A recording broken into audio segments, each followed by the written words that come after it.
much, Lyndon, and thank you so much, everybody, for attending this session today. It's an absolute pleasure to be here virtually, supporting and giving you some food for thought this morning with regards to the process of internationalization and thinking about where you're at, I guess, at the moment within your business with regards to exporting or already actively, potentially you're actively obviously already overseas, how you can potentially get more of that overseas business if strategically it is the right thing obviously to do for your companies and organizations.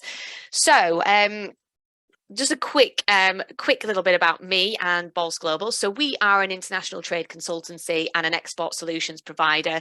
We focus specifically within health and wellness as our areas. So predominantly within health, nutrition, supplements as well. We've worked in a more limited sense within cosmetics, but we do cover most health and wellness brands. That's what we're passionate about, and that's what we're passionate about helping those brands get overseas as far as wide as they possibly can and when it's right for them. So we've been going and in the marketplace for about 6 years. We work with a large network of pharmacy retailers and distributors around the world. We have a strong expertise in the Middle East. So a lot of people that do know us within the international trade circuit do see us as with a specialism, particularly in the Middle East. We have very strong networks in that part of the world and helping brands to either enter, if they haven't already, or develop existing opportunities that they have within that region. And then, like I say, others as well. So our website at bolsglobal.com has plenty of resources. I would suggest to check those out if you get a chance. Lots of free tips on there, videos, blogs that we publish regularly on different markets, different aspects of internationalization, and also sector-specific details as well. So, first of all, I wanted to start today by asking the question, why would you as a business want to internationalize?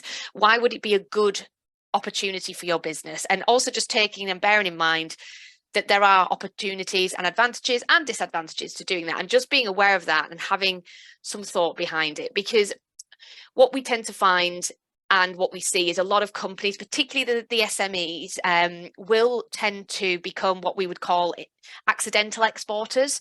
So they're not proactive and strategic and set out to export, but what tends to happen is that usually through an international inquiry, that may be through being at a trade fair, now that we're back to face-to-face events, or through online, and some of their social media or their website's been picked up by an overseas opportunity. They come to the brand owner, the supplier, and ask about a business opportunity and want to buy that product, supply that product into their overseas market.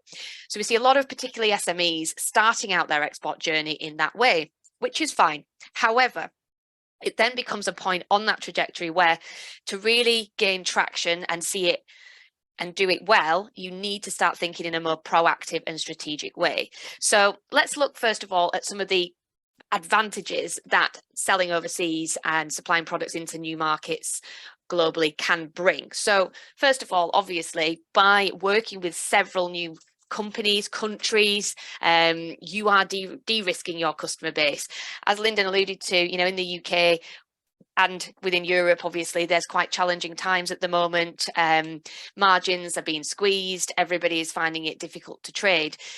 By expanding past your domestic market, there's other places in the world who are not as affected by the current situation, are still hungry for British or well-made European products, and are actively looking to bring new products into their marketplaces.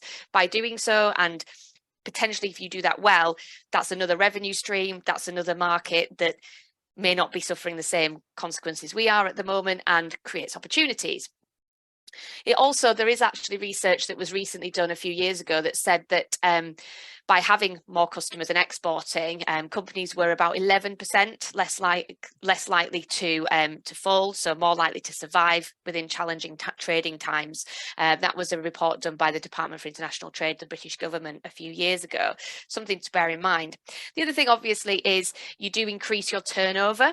I say turnover, not necessarily profit, because in the shorter term, it can be a case of short term, the investments that are needed, the commitment in resources resources and time and cost mean that your top line may obviously grow, but your bottom line is still challenged. But in the longer term, profitability obviously should be key to success here, and make sure that that's done. But in the short term, you would increase your turnover, and also that business usually would be done on a pro forma basis, wherever possible.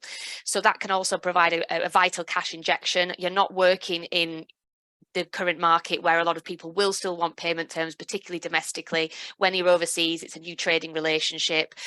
Companies can be more open when they are buying from you, particularly initially, to pay on pro forma. So that upfront cash is critical and helpful for a lot of businesses right at the moment. The other advantage as well from a VAT perspective is obviously overseas. When you're selling products, it's non-vatable products, so the VAT balance on your VAT returns can actually then flip in your favour. And I've seen a couple of clients we work with where they're getting positive VAT returns back, and not having to pay out, which is quite an interesting situation to be in as well, and worth thinking about. Obviously, by expanding your reach into other markets, you are obviously building greater brand equity as well, and greater awareness of your product into new markets. Depending on your long-term strategy of what you're trying to do with your business, that is also obviously very helpful from a sales valuation point of view, and also just increasing the opportunities for your business around the world.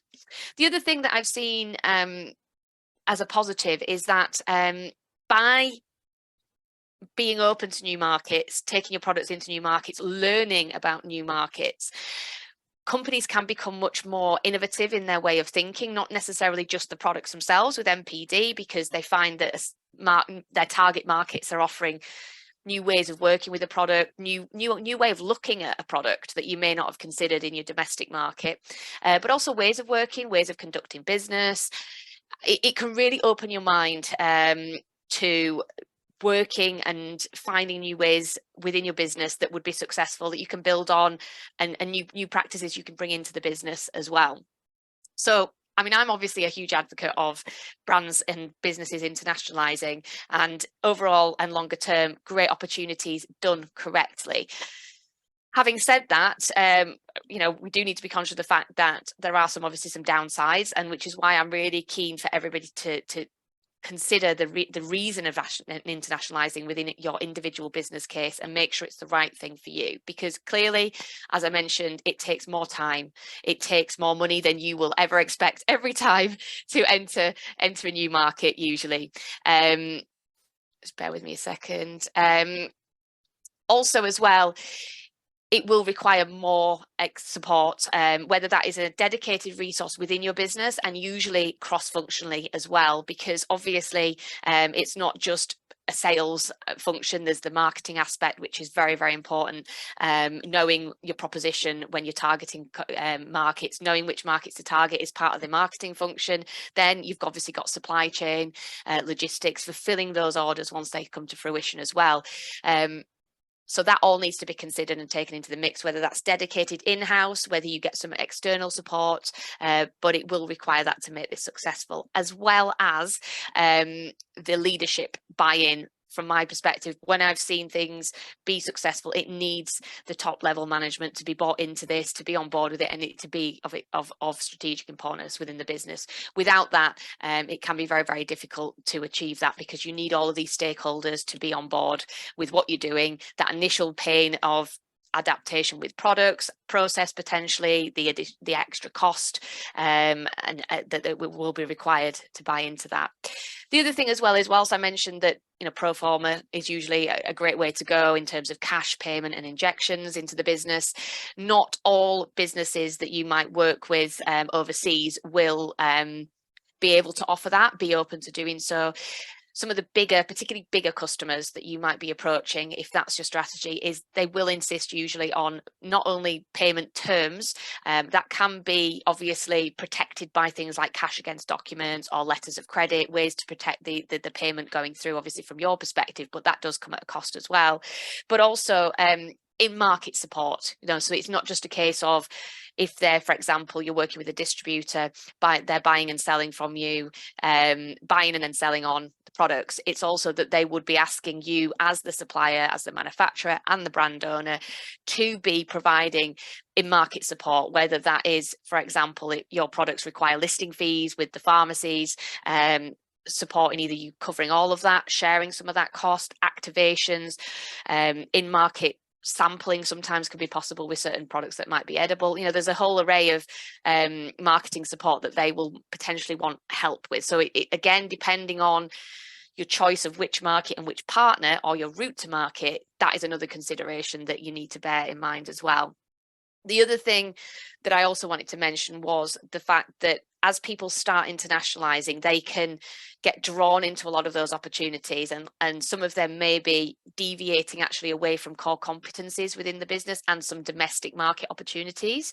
So it's really worth considering where your focus needs to be as a business, what's crucial, what in terms of what you manufacture at the moment you are willing to take overseas, and what adaptation you are willing to not make. And this comes around to things usually as well, a lot of issues around labeling, if the products need to be multilingual, if there's any specific market requirements they have for the products that means there needs to be a change, understanding if that's something you're able and willing to do, and making sure that that's not going to obviously impact on your day-to-day business and opportunities that you have in your domestic market as well.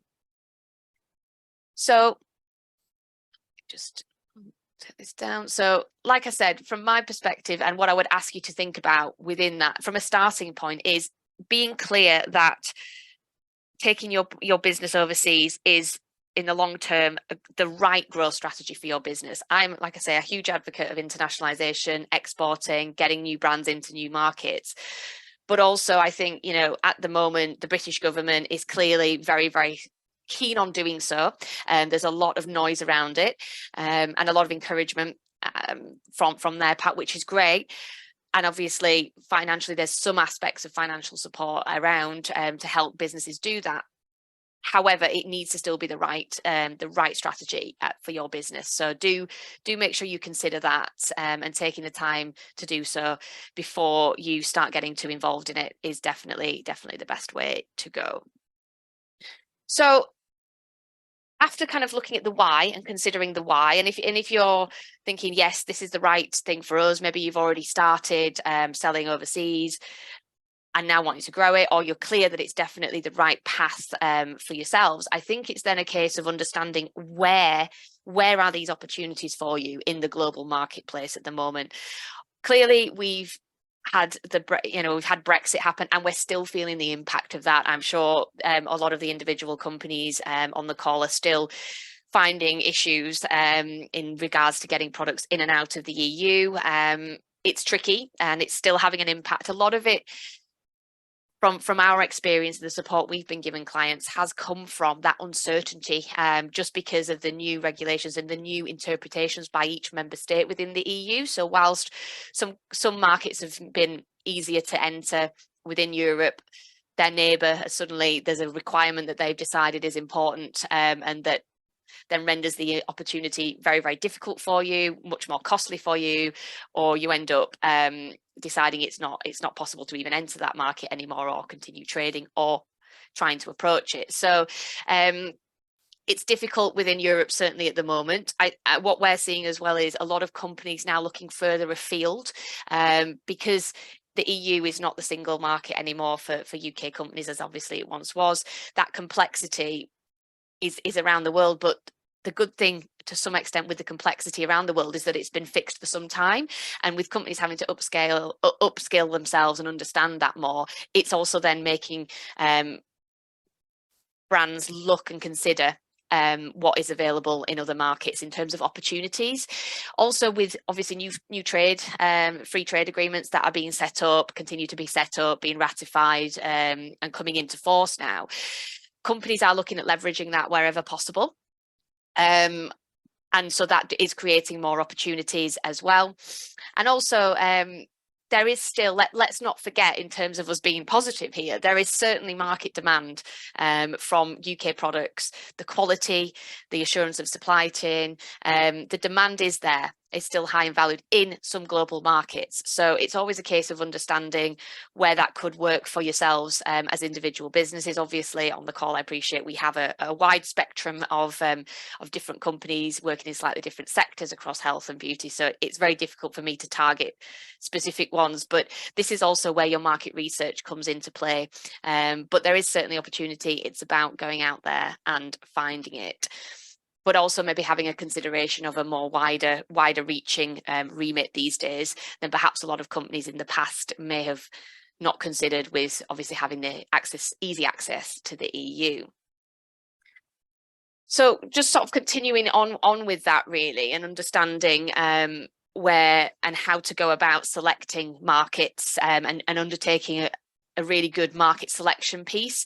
The Institute of Directors research that came out a couple of years ago actually showed and indicated that having a more targeted approach on a small number of select markets is much more effective for businesses in order to be successful entering those countries, rather than taking a much more scattergun approach and just trying to see what might stick somewhere through anything that they can find in terms of, oh, well, there's trade show opportunities in this market. You know, there's somebody that's introduced us to somebody contacting another market. You know, really just having a focus and being very targeted. Because again, let's not forget, most of us are very resource stricken at the moment, and usually in general anyway. So not spreading yourself too thin, but actually really being clear on a couple of key markets that you've identified. And again, using markers to identify that through your market selection process is really key, and understanding what would make a suitable and attractive market for your business. And that's completely unique to each business, depending on different parameters and your competencies, the strengths you have within your business. So it's really worth taking the time to understand that and where you may want to focus. As a chartered marketeer myself, but somebody that also works in business development, for me, the starting point with this is making sure that you don't underestimate the importance of market research and market feasibility, screening those markets during the selection process, and not just necessarily rushing in. We all, let's be honest, we all want sales, we all want business, we want new business, we want to keep growing our existing business. However, it's very difficult to go in and sell to somewhere unless you obviously have an understanding of the marketplace in which you're entering. So that would be, you know, what's currently on the shelf competitive wise, how are those companies succeeding in that marketplace, or maybe they're not. Is it a case of within that marketplace much local competition? What's the appetite for the type of product you have from a quality and a cost perspective? What's the dynamics of that market at the moment? Who are the demographic that you'll be targeting? How big is that demographic? And really drilling down into a number of parameters within that aspect, and doing your due diligence and market research ahead of time, because you can't go and sell and pitch to potential customers or contacts and partners that you want to work with unless you're clear of where the opportunity is within that marketplace, that would obviously then persuade them to work with you. So for me, the marketing is always key in the beginning, and understanding where the dynamics, the landscape, the market in which you're looking to operate and enter into in order to be successful on the market penetration and market entry side. So do have a look, like I say, on your competition and where they're succeeding overseas. Sometimes, as an interesting point, it's a case of making a choice around competition. Do you go where other people already are, because that obviously signals that there is a market opportunity if they're entering and seemingly doing well in that marketplace and being second or third into a market? Or do you want to be somewhere where your competition isn't, but there is still a market opportunity that you've identified? And again, this is down to choice, and obviously there's pros and cons against both of those choices that you may make. But it's always good to have a look at what competition is doing, but also being aware that some of that competition may be not direct like for like, maybe indirect competition to the product that you offer and the market need that is fulfilling for consumers. And also that there may be some local competitors or other international brands that are present in that marketplace that you don't see domestically that you may need to consider into the mix as well. And the other thing I would say is, if you are looking to internationalize, you're on that journey, talk to others in your sector who are non-compete and are already doing this, who can give you plenty of advice, plenty of signposting, potentially. There's a lot of communities and forums who are willing to help. And I think it's a great way of trying to then gain some understanding. There's lots of different ways, and I can share some details on for research purposes of different free resources that you can go to obviously start some of your market selection and some of your market research as well. The internet is there. There's a lot that can be done on an initial desk basis as well. So lots of opportunities, but just you need to be proactive and be really focused in where you see the opportunities to develop for you, for your business overseas. If we also then, one of the key areas I did want to touch on today, because I think, again, it's always a very complex one, and one that making those decisions, the right decisions and having some consideration around this can be really helpful to set you up for success. So if we think we've looked at the why would you internationalize, making sure it's the right way, where would you go to in terms of a geography, then it's about how do you actually then, we've identified some markets, some channels that look really attractive to us, but how are we going to enter those markets? And there's a number of key route to market choices that you can obviously make as a brand owner and manufacturer. So anything from indirect exporting, which usually has the least amount of commitment and cost, up to setting up your own office within that target market, which obviously creates a lot more time and cost and a lot more commitment to that market.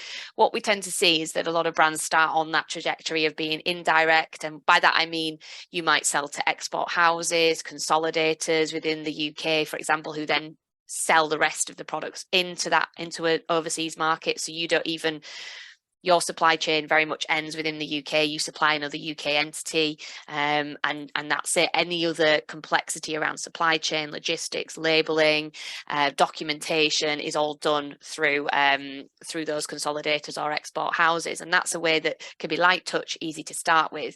Then you get into the more direct exporting, where you have partners overseas. They may be agents, distributors. You then might start considering further levels of commitment around joint ventures, licensing opportunities as well, maybe if people are wanting to really take your product in, but the only way effectively is to actually manufacture products locally because of local regulations, tax implications, which makes the product not viable commercially to be an imported finished goods. And regulatory wise as well, like I say, sometimes it's not an option to bring in finished goods anymore into certain markets, but there's a market demand for your product. So again, considering that market opportunity and how that route to market may or may not work for you, and the level of commitment you're willing to give. We tend to see companies start or lower down that commitment and cost basis, and as they grow in confidence and the market penetration develops, they start to get more and more invested in those markets that clearly are working for them. So as a brand owner, thinking about that level of commitment and that route to market that you might want to start with. And then within the target market itself, how do you want to supply, how do you want the supply chain to work? So is it about direct to consumers and you're wanting that direct relationship with them, whether that be through online or bricks and mortar stores? Let's not forget as well that obviously in the UK, I think, our e-commerce is very sophisticated and very developed, but you look globally and, we're leading the way globally. So a lot of other overseas markets, the online aspect is not necessarily as important and critical as we may consider from a UK perspective. So that offline bricks and mortar physical opportunity is sometimes still greater often than the online piece. So considering that as how you want to obviously get in front of your customers, your end consumers, it may be that some of the larger pharmacy chains or health and beauty retailers do directly import. We're finding, particularly within the Middle East, more and more of the larger chains are wanting to have that relationship directly with their suppliers.